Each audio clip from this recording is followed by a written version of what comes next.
Welcome back to our show. We welcome everyone. You can just type in if you have any comments that are relevant to what we're discussing this afternoon. You can type it in. If you have any question, comments, yes, just type it in the comment section, and we're glad that you have joined us this afternoon. Today we're discussing the importance of personal branding, and joining us is Themba. We're all familiar with who Themba is. Personal branding is an increasing vital topic in today's interconnected world. Whether you're a professional aiming to advance in your career, an entrepreneur building your business, or simply someone wanting to stand out in a crowded marketplace, your personal brand is your unique identity and promise to the world.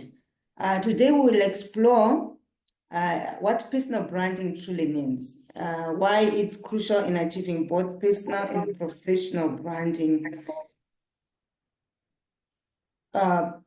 personal and professional goals, and how you can intentionally craft and communicate your brand to make a lasting impact. Think of your personal brand as your story, told through your actions, values, and reputation. Themba, do you have any news for the audience? Before I talk about any news to our audience, Tafadzwa, I always want to explain to the audience why we are addressing certain topics. Two things that I would want to mention to our audience, Tafadzwa. Obviously, we are all about assisting people to achieve financial independence. We are all about assisting people to be successful in life. And one thing that I have learned, not only through experience, but through observation, is that personal branding plays a critical role in income generation and in financial success, especially in today's competitive and interconnected world. The world is becoming very, very competitive. If you look at the job market, it's as if degrees don't matter anymore. And for you to stand out, you have to be somebody who is, personally branded. I will make very, very provocative statements, Tafadzwa. And one of the provocative statements that I would want to make in this particular presentation is that the future belongs to branded people. Why? Because a strong personal brand creates visibility, it creates credibility, and it creates opportunity, right? And that's what I will talk about today. So I just wanted to mention to our audience why we are addressing this particular topic. But Tafadzwa, you've asked me to talk about any news. Three themes that I would want to address, Tafadzwa. The first theme that I would want to address, obviously, is about personal branding, especially as regards the recently concluded American elections. The second theme that I would want to talk about is climate change. There have been talks going on about climate change. And then I would also want to talk about resilience.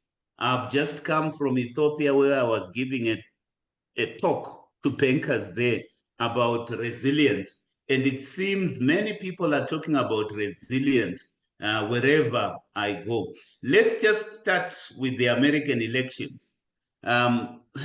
Obviously, we can say so many things about the American elections, but I would want to really talk about the elections from a personal branding point of view.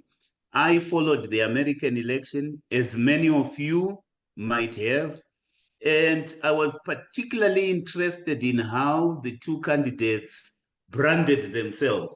It was quite obvious to me that Trump's brand consistently centered on his identity as a disruptive, anti-establishment figure. And, he built his brand on prioritizing American interests. You might have heard people talking about making America great, again. He was essentially emphasizing nationalism. He was challenging some of the global policies.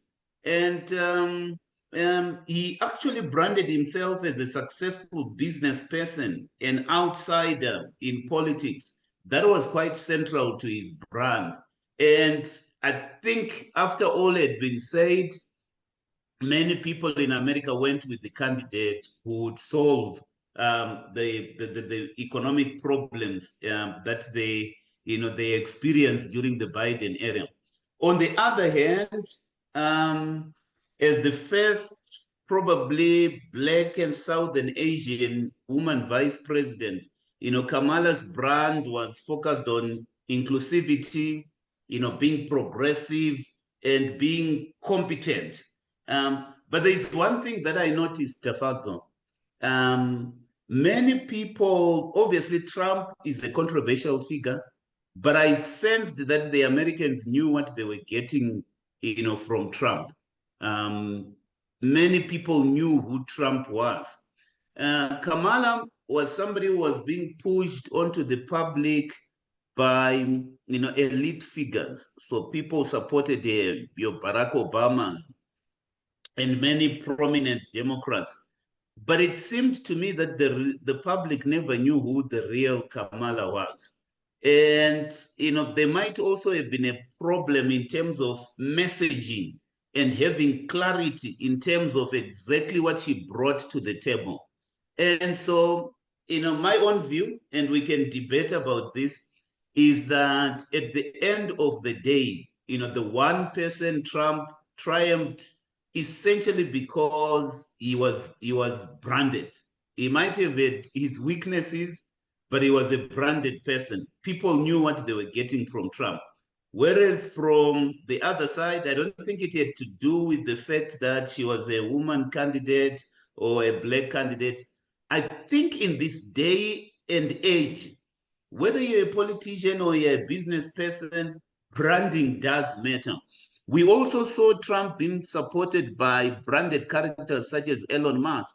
And I think that was really a game changer and one of the things that might have persuaded people to go the Trump route.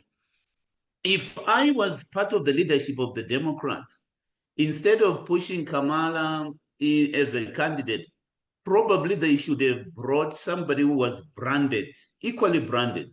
And I am convinced that a woman such as Michelle Obama would have beaten Trump hands on. And the reason why I'm mentioning this is to reinforce my view that the future belongs to branded characters. You want to be successful in this uncertain future and that we will live in this interconnected world, in this competitive world, highly competitive world. In addition to all your endeavors, just make sure that you brand yourself strategically. Still talking about the election, Tafazo, following Trump's election, we saw the stock market experiencing record levels.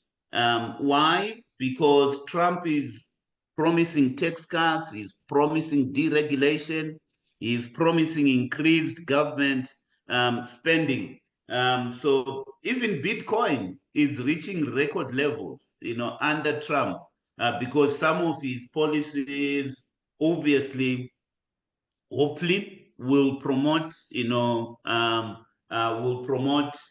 Bitcoin or the cryptocurrencies. The last thing that I would want to talk about the American election is about the influence of media.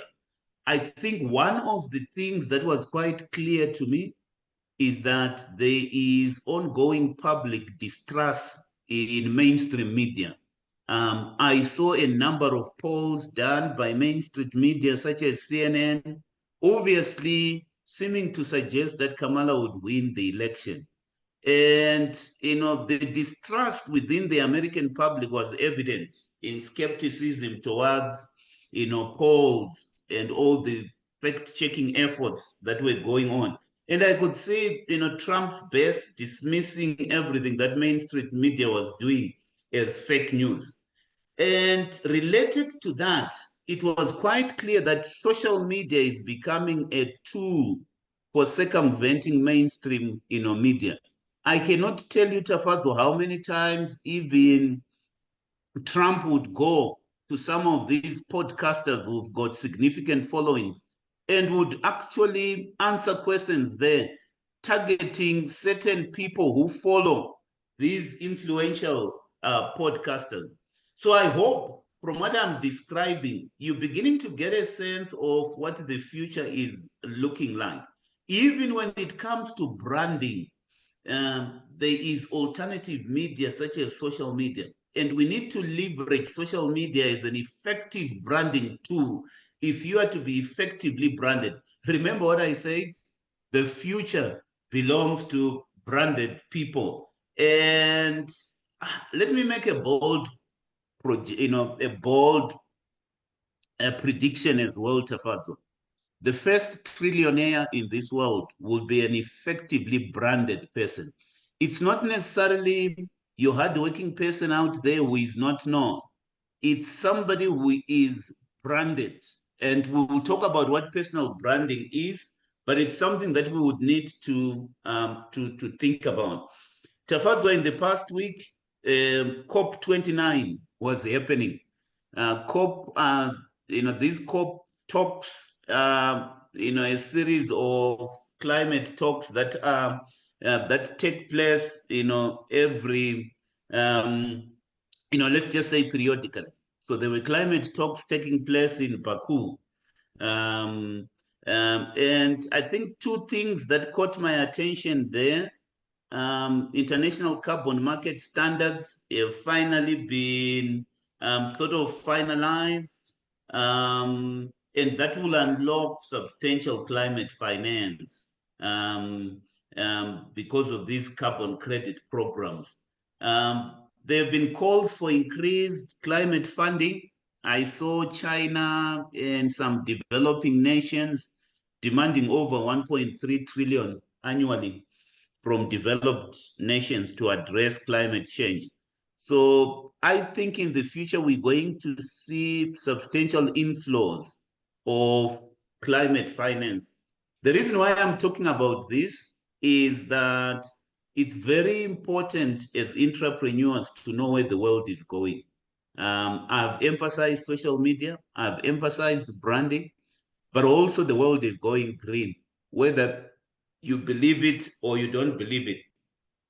The last thing that I would want to talk about as a theme, Tafadzwa, is resilience. I think this is the word that I'm hearing being said quite a lot, by experts. I was even invited to give a talk about resilience. The reason why people are talking about resilience is because we are living in times of change, in times of uncertainty, in times of economic instability. And therefore, financial resilience becomes one of the most valuable assets that anybody can have.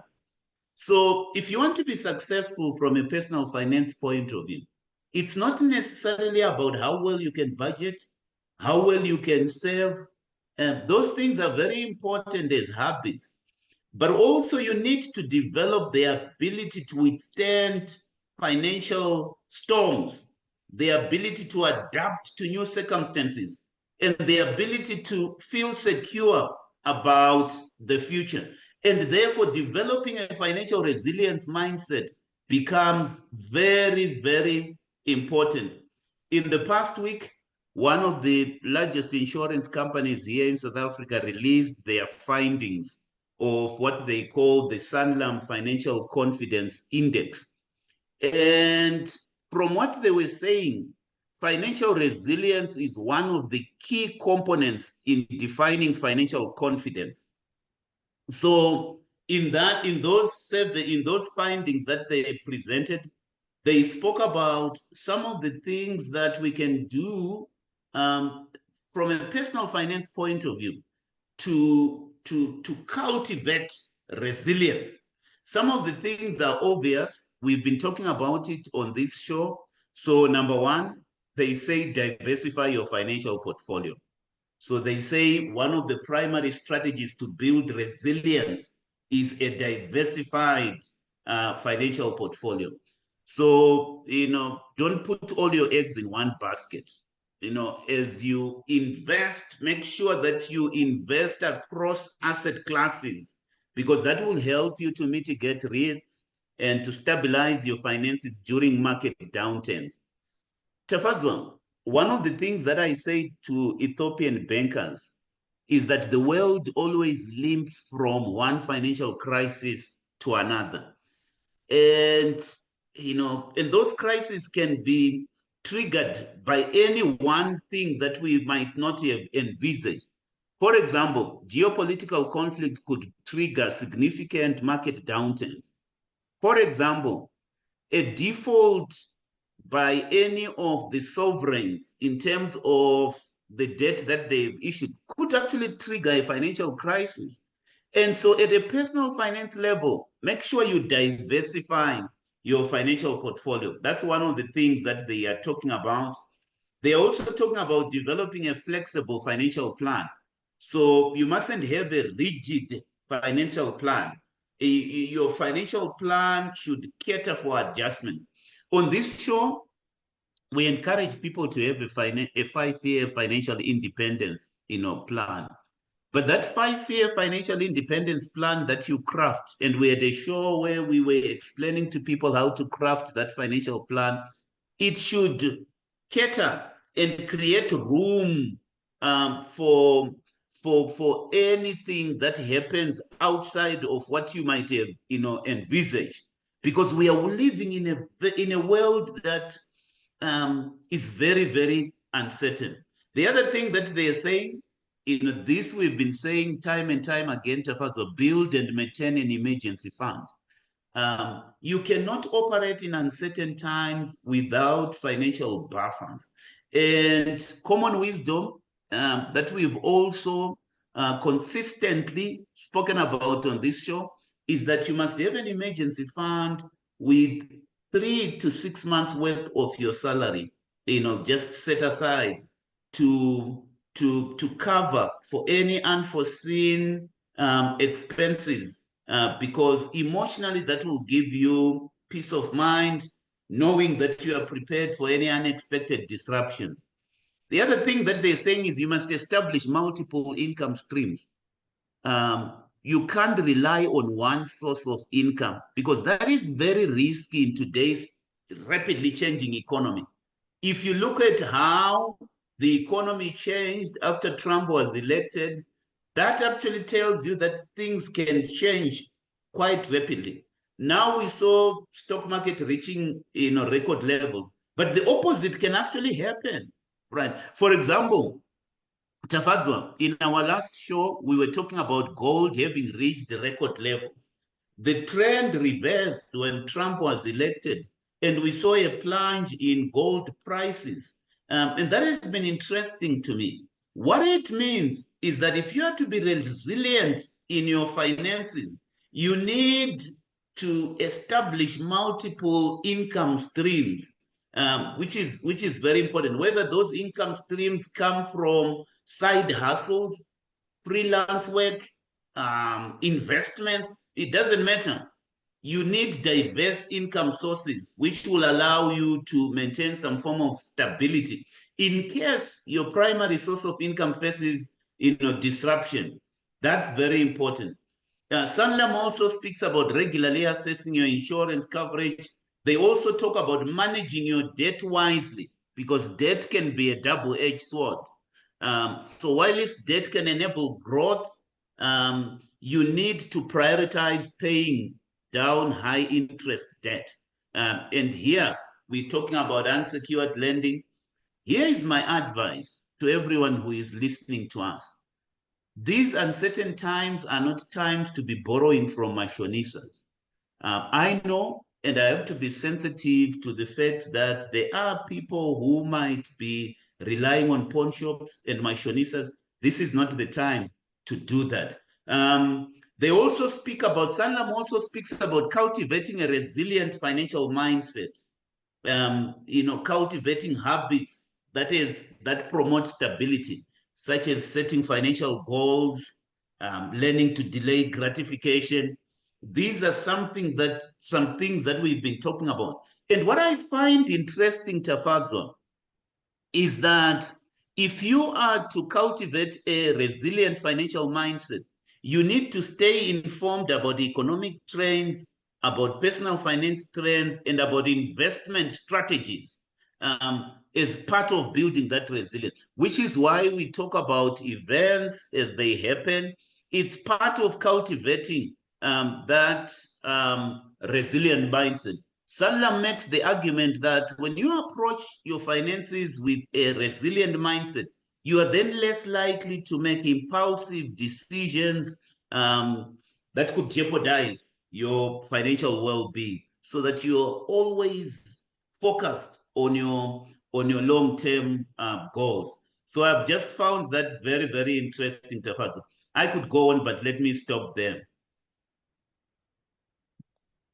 Thank you for that comprehensive news, and for the encouragement to develop financial resilience, and to have multiple sources of income, and to set financial goals, and delaying gratitude. Today, our book of the week is a book titled Personal Branding for Dummies by Susan. What is this book all about, Themba? So the name is Susan Criston. Susan Criston. I'll not go into detail about what it is. Look, some people are starting to know what personal branding is all about. We've heard about corporate branding. Companies throw a lot of money in building their brand. But the reason why I've chosen this book is, number one, it starts from explaining what personal branding is. So if you are somebody who hasn't really been interested about the topic of personal branding, I think this is an ideal book to introduce you to that topic. It's written in the form of a guide. So it guides you through the steps of creating and maintaining your personal trademark, so that you can distinguish yourself with an authentic personal brand. Secondly, this book is quite comprehensive. In my view, it literally covers everything that you need to create your personal brand. How to increase your visibility and exposure to clients. How do you make the most of networking? Because networking is part of branding yourself. There was a first edition of the book. In the first edition of the book, Susan didn't really address how to tap into social media. So this is a second edition of Personal Branding for Dummies. And one of the things that she has added here is how to tap into social media outlets like Facebook, Twitter, LinkedIn, to showcase your personal brand, and how you can build your personal brand through websites and through blogging, and even through podcasting. We've seen branded people, through podcasts. That's the future that we're living, we're living in. So I found that very interesting. And let me make a very interesting point, Tafazo. There are people who are introverted, who are not very interested in self-promotion. So sometimes when we talk about personal branding, somebody will say, but I'm an introverted person. I don't like promoting myself. Look, this book will help you, because even if you are introverted, there are also strategies that introverted individuals can use to brand themselves. When we are talking about personal branding, we're not talking about being somebody whom people like. We're talking about being the authentic you, right? Presenting yourself to the public, there. So personal branding is not only for extroverts, it's for everyone. It's what makes you stand out. But there is one thing, that there are three things that we are highlighting in this short Afanzo. We might not get to all of them. Number one, if you don't brand yourself, somebody will. And I remember that. If you don't brand yourself, somebody will. I have seen pastors, I have seen professionals being upset when they get to know what people actually think about them. And what I've realized is that you cannot rely on people to brand you. You have to be strategic about branding yourself so that your message is well received by people without dilution. So the first point that we're making here is that you need a strategic approach to branding yourself. Because if you don't brand yourself, somebody else will, which is, one of the thoughts that I have today. Secondly, one of the things that we're saying is a personal brand is an asset. Sometimes when we talk about assets, people immediately defer to money, to physical things. Yes, all those assets are very important, but a personal brand is an asset that will help you generate money. And that can be a source of financial independence in your life. And that's one of the key things that we're making. I've made a prediction that the future belongs to branded people. I've made a prediction that the first trillionaire that you will hear in this world is somebody who is really branded. Everybody knows about him. Even the politicians that you will hear, these are people, doesn't matter whether they're involved in deception or not, but they will be very strategic about the messaging that gets out there and how they are perceived.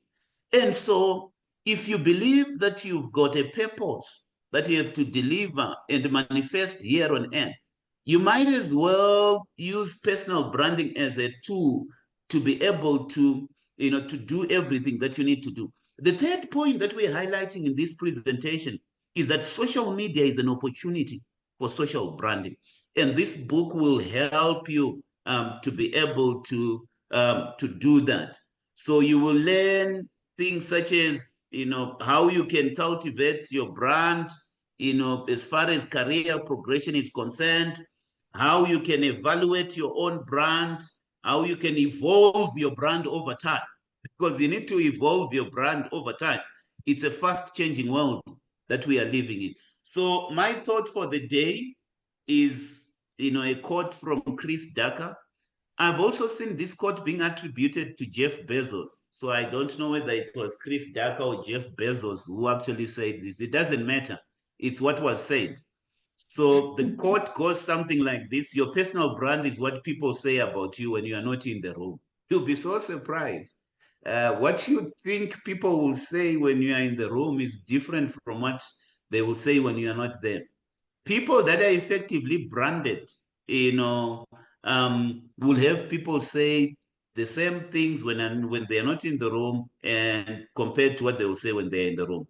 And then the other thought for the day is, if you're not branding yourself, you can be sure somebody else is branding you.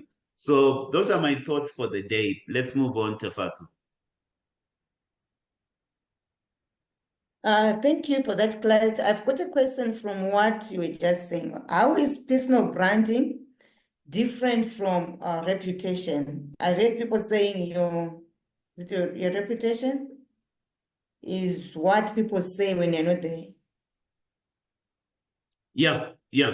So personal branding obviously focuses on building and promoting your reputation, but it is just, it's just beyond even promoting your reputation. It's beyond that, and those are some of the things that we will say. So it's about promoting your reputation, but it's also about how you are perceived in your profession or in your personal life. You'll be so surprised. You can have a good reputation, you can have a good character, but people don't perceive you as such. And therefore, part of personal branding requires you to position yourself, right? So that the way you really are, your strengths, your character is what people, really think about you. So the short answer to your question, Tefadzo, is that reputation is part of personal branding. Because when we talk about personal branding, it's about building and promoting your reputation. But it's not only promoting your reputation, it's about promoting your skills. It's about promoting your values and your unique attributes. Think of it like this, Tafadzo. As an individual, you've got unique attributes. You've got unique strengths. You've got a unique voice in this world. You've got a unique contribution. And you'd want people to have that perception of you so that there is no gap in terms of what you think about yourself and how you are perceived out there. And so how you build and promote your skills, your values, your unique attributes is what we're calling, personal branding. And you need to be deliberate about it. And that's one thing that I would want to emphasize. You need to be really, really deliberate about doing that, Tefadzo. Hopefully I've answered your question. Thank you. I think it's clear. How does personal branding differ from corporate branding? Right, very good. I think they're essentially the same, Tefadzo. They're essentially the same. I think the key difference lies in the scale and the purpose, right? Personal branding is about positioning an individual. Corporate branding is about positioning a company. Whether you're doing personal branding or you're doing corporate branding, it requires strategy. It requires consistency. It requires authenticity to be effective. But the key difference is about, it's about the scale. So in personal branding, you're promoting an individual. In corporate branding, you're talking about the reputation, identity, and public image of a company or an organization. So that's the difference. But I need to just emphasize some things, Tafadzo, before we go forward. You need to be intentional in building a personal brand. You need to be deliberate in managing how others perceive you professionally and personally. Right, very, very important. Perceptions matter. And again, going back to the American elections, Tafadzo, I saw Trump do two things. Number one, obviously, Trump is media savvy, and so he handles the media very, very well. But I saw him doing two things. Number one, I saw him promoting himself through alternative media such as Twitter, and even using his own company. I think it's called Truth Social or not. Yeah, Truth Social. He's got his alternative platform. So sometimes, as part of personal branding, people will deny you a voice. Create your own platform, which is what Trump has done through his alternative platform. We saw in the last election, I think Twitter, Facebook, they barred Trump. But what effectively happened is, obviously, with Elon Musk acquiring X or Twitter, previously known as Twitter, we saw Trump coming back and communicating and posting, messages so that he manages, perceptions. The other thing that I saw during these elections is how people tried to persecute Trump. So you would know that Trump was charged in many trials. In my view, what that did is that it gave Trump free publicity. You'll be so surprised that sometimes when your enemies persecute you, they are actually advertising you. And that's a very interesting, concept. And what I'm beginning to see more and more is how sometimes we persecute villains. And then those villains actually come back in the form of figures that are well known and whose image is entrenched in people's minds. I found that very, very interesting. If people had ignored Trump after his first term of presidency and not be as zealous in trying to bring him to answer charges, probably they would not have given him that much publicity. So what am I saying? I am saying that in this world, even when we talk about personal branding, sometimes in managing perceptions, our enemies become our advertisers. And that is very, very interesting, to me. So personal branding is about the image, it's about the impression that you cultivate and communicate to the world, whether it's online or it's offline. That's very important. People that want to brand themselves are very intentional, they're very, deliberate.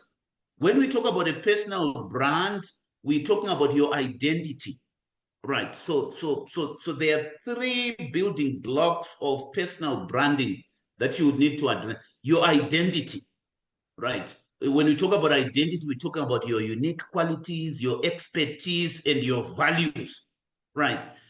Remember what I said, Tafadzo.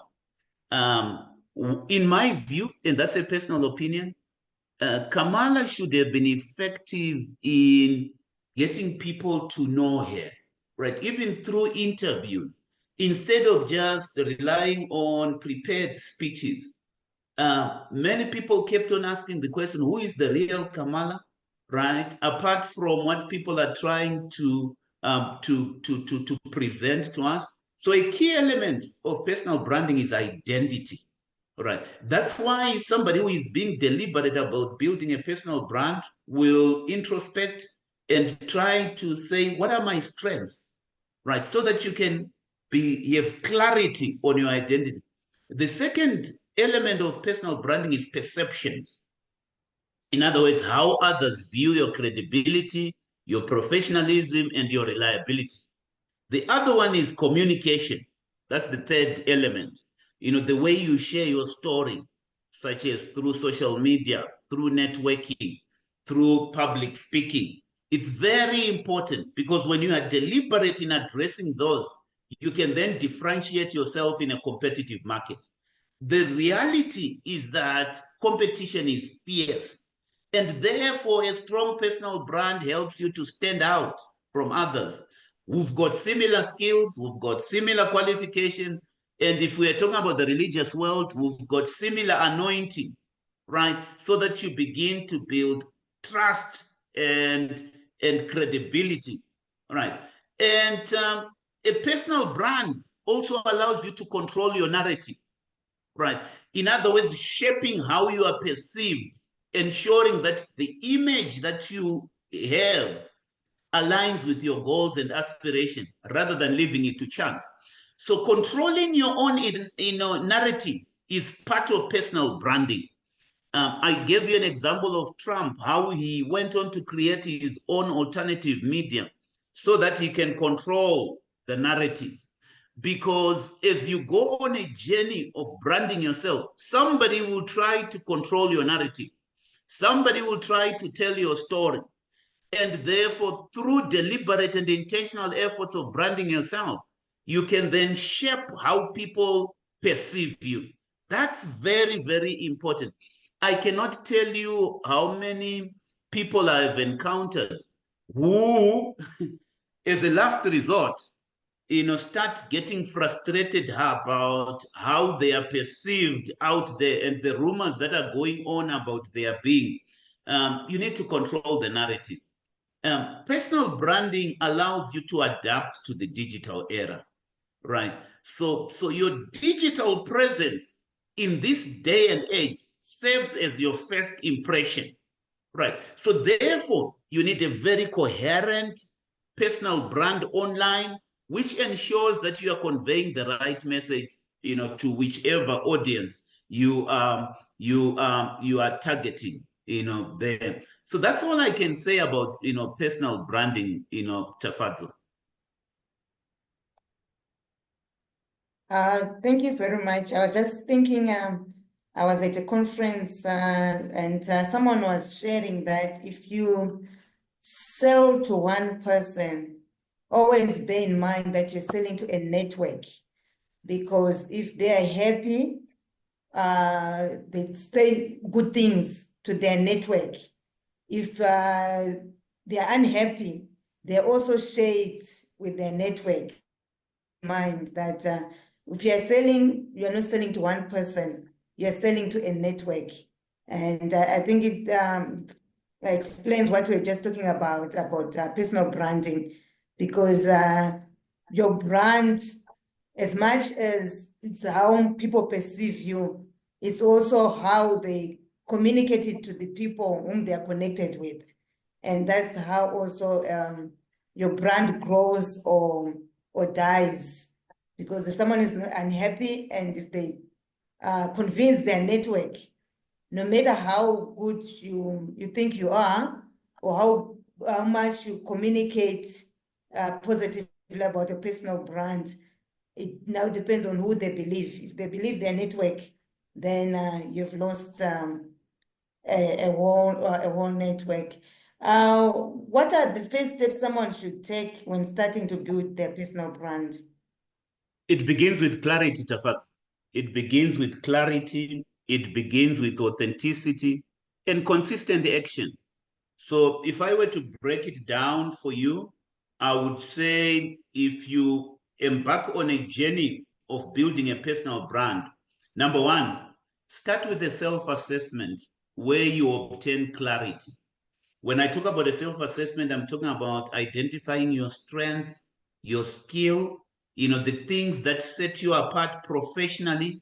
Um, for example, I'm skilled at, I'm just giving an example. I'm skilled at digital marketing, as part of that self-assessment. As part of that self-assessment, you need to understand your values and your passions. Secondly, you need to understand your audience. I don't believe, we're called to solve everyone's problems. The one thing that you need to think about as a personal brand is, who do you want to reach? Right? Who do you want to reach? Is it employers? Is it clients? Is it peers? Who are the people that you would want to reach? Right? That's very, very important, because even as a personal brand, there are people that you would want to reach. Is it the underprivileged? Is it the downtrodden? Uh, Everyone is called to reach a certain audience. You're not called to everyone. And as part of, after obtaining clarity, you need to really be clear about your audience, the people that you are called to. Then step number 3 would be to craft your unique value proposition, right? So it's basically a very short statement that explains who you are, what you do, why you are different. For example, you could say, my name is Themba Mazibuko. I help small businesses create impactful marketing strategies that drive growth without banking the bank, right? In other words, I help people do marketing in a cost-effective way. That's the unique value proposition. So we used to call it an elevator speech.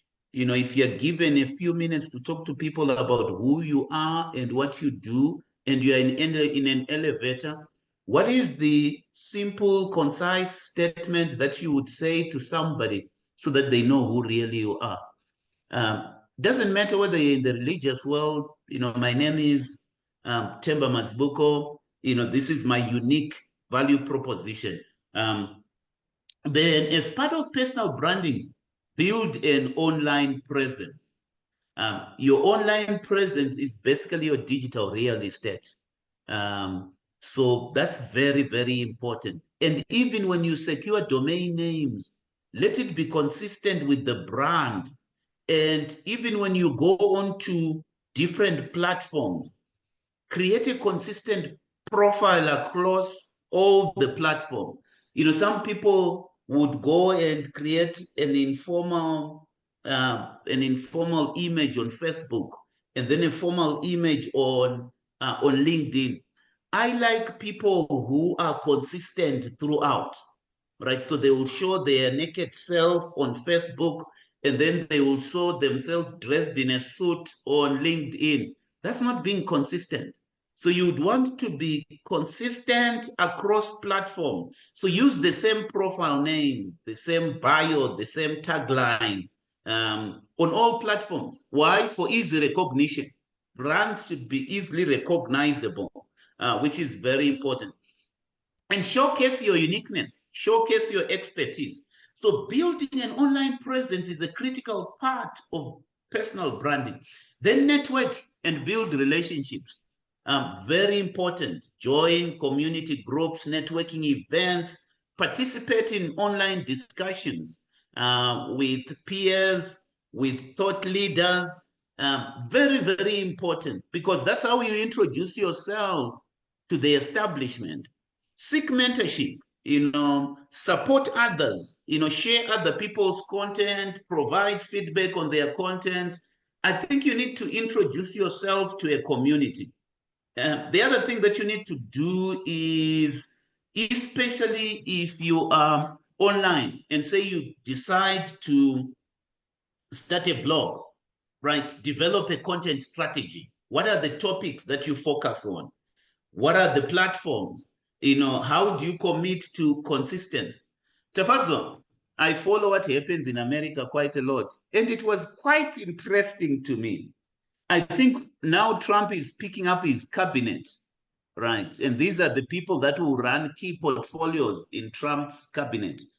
I think for one of the cabinet positions, he actually picked a content creator on Fox, which is one of the networks in America. This guy was not known by anybody, but he appears as a commentator on the Fox, news platform. And Trump liked what he says. Trump liked his stance on certain things. And that's what has earned him a cabinet position on Trump's cabinet. And I found that to be very, very, interesting. And these are people that are branded. They might not have developed a reputation in certain areas, but they have found themselves in the top echelons of power in America. Then you need to measure and adjust. So you need to use, even if you are on online platforms, use analytical tools to monitor your reach, your engagement on all the platforms that you are on. Those would be the steps that you would be involved in, Tafaz. You mentioned that we cannot solve everyone's problem. So if people don't perceive your personal brand correctly, should it bother you because you're not called to solve everyone's problem?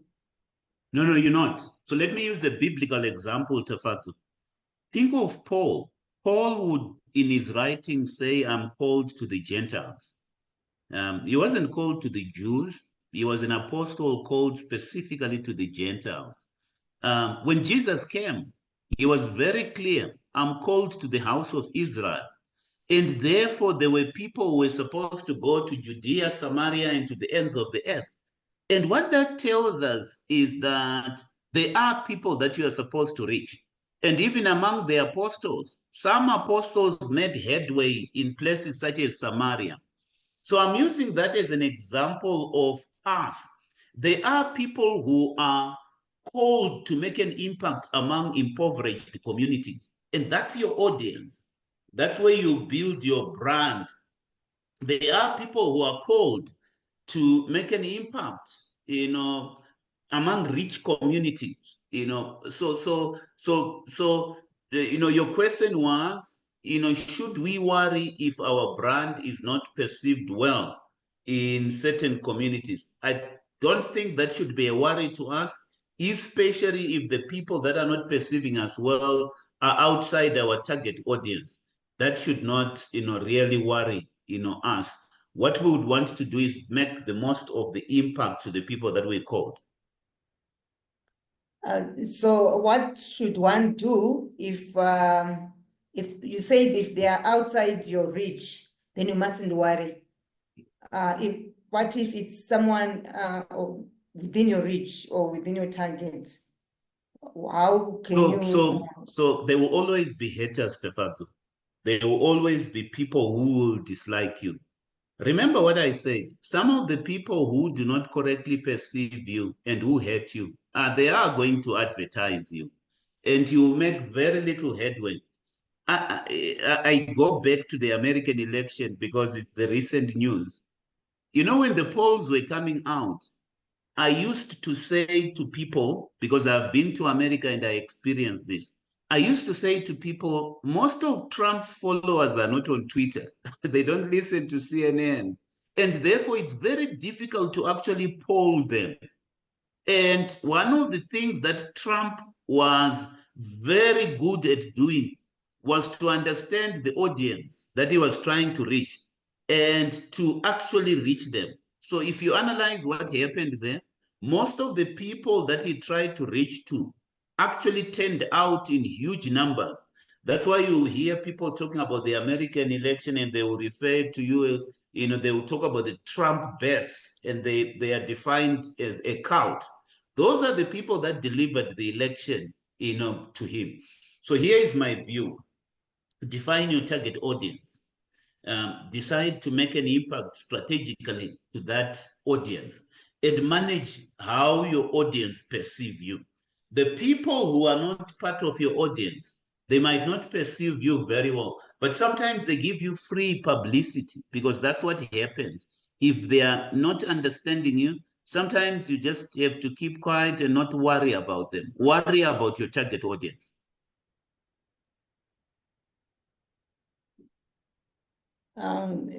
Thank you very much for that. We are living in a digital age.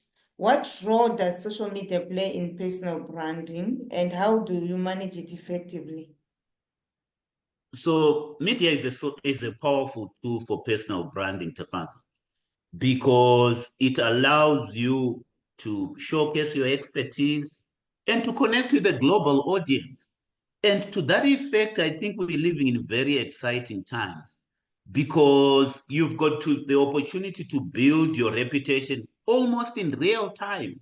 Tafadzo, the reason why I like media, like the media that we're using now, it democratizes the space, right, to be able to brand yourself. And so if you decide to go on a personal branding journey, social media is the cornerstone of personal branding. It offers, huge opportunities for visibility, huge opportunities for engagement, and also for growth. So how does social media contribute to personal branding? It's about visibility and reach. You can reach people that are in Nigeria that you would not have reached, right? I know of people, Tafadzo. I was listening to a digital marketer who couldn't find jobs in South Africa, and they posted their profile on one of the media, on one of the platforms. They ended up getting an interview from an American company, and they were employed there and there. And so they then joined what people would call the digital nomads, the people that work digitally and, being paid in US dollars. Social media affords you the opportunity to showcase your expertise, to build even authentic connections, right? And to control your narrative, right? You don't have to, because mainstream media sometimes is controlled by certain people, but social media lets you, curate your own story, to curate the story that you want to tell about your professional and personal identity. So you can highlight your values, your achievements, your professional journey, whether it's on Instagram or on LinkedIn. So that's how social media creates. You asked me a question: how can we manage social media effectively? Um, One is, I would say, choose the right platforms. Focus on the platforms that align your goals and that align with your goals, and where you will find your audience, the people that you would want to reach. So each of these medias have got their ideal audience. So LinkedIn is for professional networking and sharing thought leadership, issues, and so forth and so forth. So choose the right platform that you would want to associate with your brand. Define your personal brand voice. How do you want to be perceived? Is it professional? Is it approachable? Is it a creative person? You need to be authentic and you need to be consistent, whether it's in tone, it's in style, across all platforms. And as you do that, create and share high value content. So focus on content that resonates with your audience. And you need to engage consistently, right? You may want to use multimedia to stand out, whether it's graphics, it's images. You need to do that. You need to maintain a professional image, and you need to monitor, all these analytics and adjust, which is very, very important. But obviously, you don't want to spend unreasonable time on social media. So you need to set boundaries and manage time so that you avoid over engagement. So you might want to say, I'll spend 30 minutes every day responding to comments, posting updates. It's also good to stay updated and staying current, and adapting. One of the things that I have noticed is that these social media platforms are consistently changing their algorithms. And sometimes they experiment with new content formats. So if you're branding yourself using the social media platform, you may want to keep up to date, stay abreast of all of these changes. I can go on and go on, Tafazo, but that's really the long and short of it.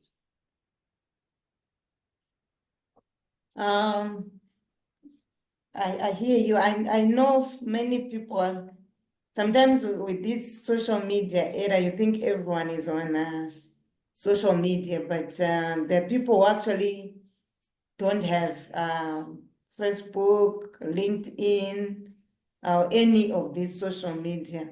So how would they are consuming some kind of media, Tafazo. They are consuming some kind of media. What I have seen is that they might not be on mainstream media, they might not be on social media, but there is media that they are consuming. Maybe they follow a certain podcaster, maybe they listen to a certain radio station. They might not be following mainstream media, but they are consuming some form of media. And if you have defined a target audience, then you need to go to the media that they are consuming. That's the long and short of it. What are the common mistakes people make when developing their personal brand? Mistake number one, Tafazo, lack of clarity. Lack of clarity. And I need to emphasize this.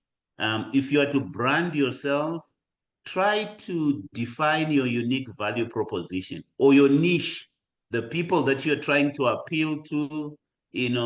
If you try to appeal to everyone, it dilutes your brand. It makes it harder for people to understand what you stand for. Right. Tafadza, let me just share with you something that I find interesting. I'm in the process of recruiting people for our company. And sometimes I see somebody on their website, on their CV. They will say, I can do this, I can do that, I can do this. And they are a jack of all trades. They can do everything. Claiming expertise in too many unrelated fields, will not do it in this day and age. I think what people are looking for is experts in niche fields, right? So you need to clearly articulate your strengths, your skills, your goals, define a specific niche or audience, right? You might be an engineer. Don't be an engineer across all fields of engineering. That won't do it, especially in this day and age. So you have clarity in terms of, you might be an accountant. People are looking for experts. So lack of clarity, inconsistency, right? So having an inconsistent presence across platform or messages, you're using different tones, visuals, or messaging across these various platforms. It confuses your audience. Right. You'll be so amazed, Tafanzo, for those that are looking for jobs, that recruiters go through all your social media presence, and they want to see consistency in your tone, consistency in your visuals, consistency in messaging across all channels, which basically define your identity. Ignoring authenticity, trying to imitate people. Don't imitate other people, right? Be authentic. Be your unique self. So pretending to have expertise in areas where you lack experience, will not do it. Be genuine and highlight what truly makes you unique. Because we all want to build connections with authentic people, right? And that's why authenticity is very, very important. Another mistake that many people make is neglecting online presence. You cannot do that. Um, Another mistake is overemphasizing self-promotion, right? Excessive self-promotion sometimes turns off your audience, right? So, for example, if you are consistently posting about your personal achievements without engaging your audience, sometimes it turns people off. So one of the things that I would say is try to balance, self-promotion with, providing helpful content, providing insights. You don't have to go out there to your audience and sometimes turn them off. Lack of engagement. Social media thrives on engagement. It's not about bombarding people with content. It's about, engaging. So don't treat branding as one-way communication. You need to receive feedback from your audience. Very, very important. You also need to set goals, right? So we've emphasized branding on social media, but also another mistake that many people make is to neglect offline branding. Tafadza, I don't know if you have seen this. I have seen this in practice. Let me bring it up here. You follow somebody on social media, they've got a perfect image. If you look at their image online, it's perfect. But when you meet them in the flesh, you are so disappointed. Sometimes you meet them, they even, have not bathed to the same extent to which they bath when they are, when they are putting an image online. So don't focus solely on your online presence, while least ignoring in-person, networking or professional behavior, because we are going to meet the individual. It's so easy to brush up your photo, online. And then when we meet you in person or in the flesh. So how do you make sure that you also brand yourself offline? Attend events, build relationships, maintain a professional etiquette wherever you go. That's very, very important. Failing to evolve, right? Sticking to an outdated version of your brand is also a mistake. We're living in a world which is changing very fast. And so you need to regularly review and refresh your brand so that it aligns with current trends. Don't use an old picture of yourself dressed as if you lived in the 60s or the 70s. You need to evolve, because that's very, very important, for us to do that.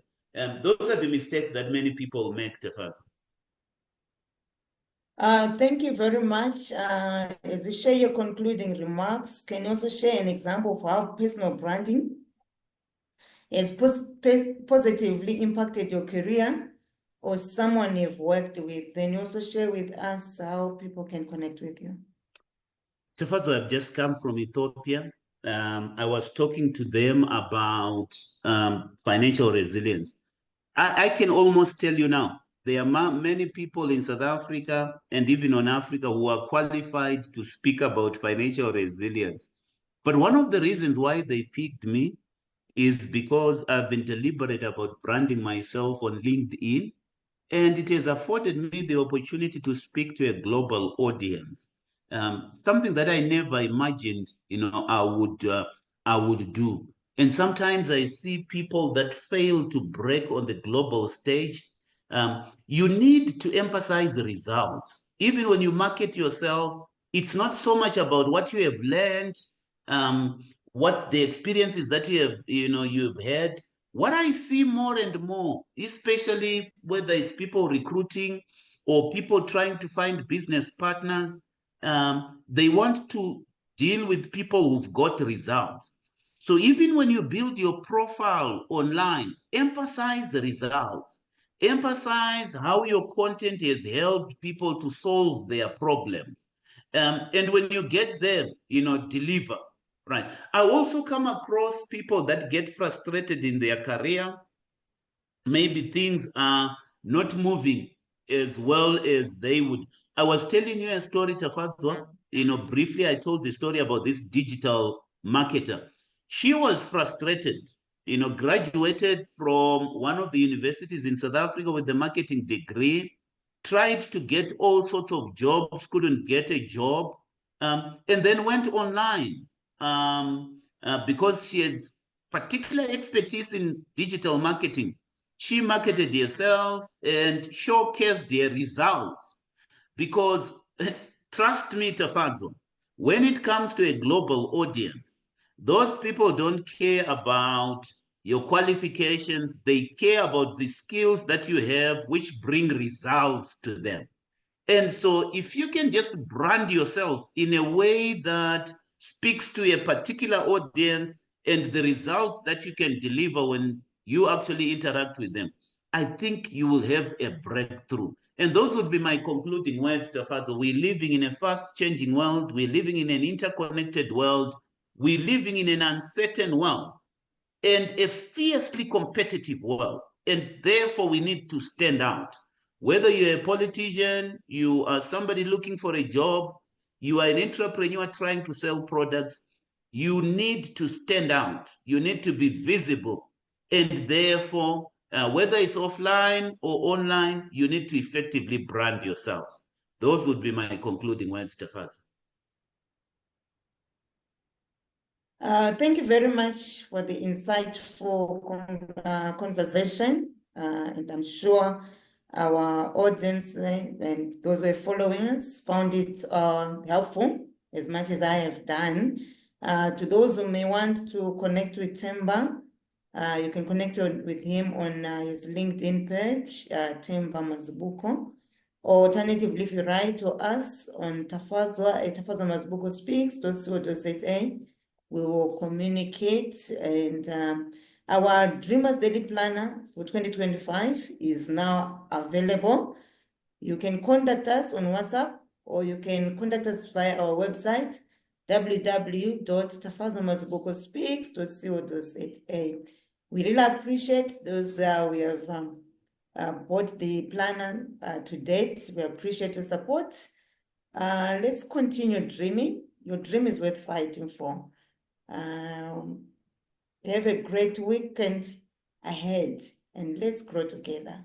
Thank you for joining us once again. Cheers.